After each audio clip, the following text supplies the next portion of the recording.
Malgré son essor dans le pays, le marché du transfert d'argent fait aujourd'hui face à une situation qui freine ses activités.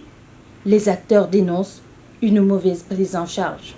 Aujourd'hui, ces banques-là ont le tête de complicité, d'arnaque, parce qu'elles acceptent de prendre des commissions, mais elles n'acceptent pas de jouer le rôle que leur devait avoir. Ouvrir des comptes pour des prestataires, avoir un rapport direct avec l'entreprise, surveiller et garantir la traçabilité de l'argent. C'est ce qui manque. Et nous ne pouvons plus entrer en possession de notre argent. L'argent est dans les banques. Si vous allez au prestataire, il vous dit que je n'ai pas d'argent. Aujourd'hui, les gens passent la nuit au 4C.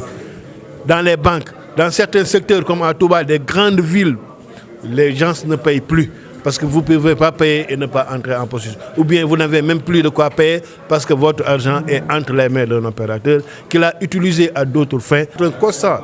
C'est des structures qui ferment boutique. Aujourd'hui, c'est le Wari qui est en grosse difficulté.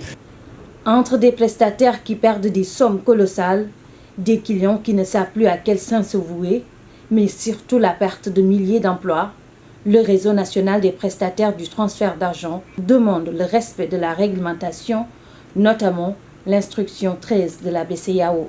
Nous travaillons sous l'égide d'une instruction, l'instruction 13 de la BCEAO, qui a été promulguée en mai 2016 et qui peine à être appliquée.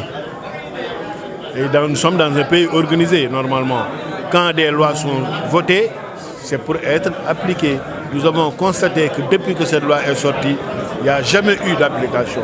Et la situation dans laquelle nous sommes aujourd'hui est exactement la conséquence de la non-application de l'instruction 13, qui pourtant est claire, dévolue aux banques un rôle, à l'opérateur un rôle. Après avoir fait sa plateforme, la plateforme est confiée à des banques. C'est des banques qui doivent donner l'agrément. C'est ce qui n'a jamais été fait.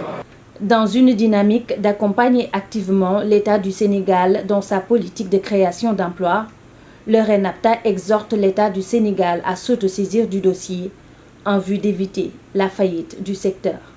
D'ailleurs, le réseau envisage un rassemblement général dans les prochains jours pour exprimer leur désarroi.